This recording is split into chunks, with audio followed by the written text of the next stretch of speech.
So, hi Keith, how are you? I'm great. How are you? I'm fine too, thank you. So, before talking about Microsoft, I'd like to ask you a first question. Uh, Sure. According to you, why is it important to have a Quebec Free Software Fair in September? What are the main reasons why people should go there, and especially information system professionals? Well, I think there's just a lot of great things happening in the world of open source and openness in general, right? And so oftentimes in the tech space, a lot of these things get overlooked. So I think it's very important that developers and decision makers go to see, what's available right now. Cool. And why is Microsoft sponsoring this event? That's a very good question. I mean, the reality is Microsoft many years ago was known for not playing very well with open source, right? And that's a reality, and that's something we don't dispute.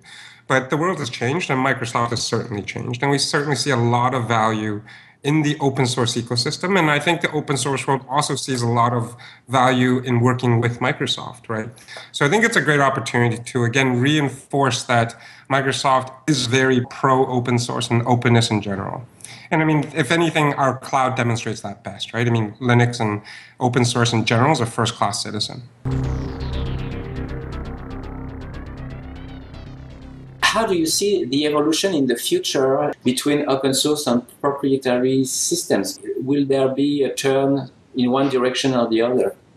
I think at the end of the day, both will be working closer and closer together, right? I mean, if we look at open source projects, there are over 1 million open source projects in the world right now, right? And if you look at GitHub, how many? 4 million people on GitHub and increasing every day by another 10,000. So open source is definitely not going anywhere.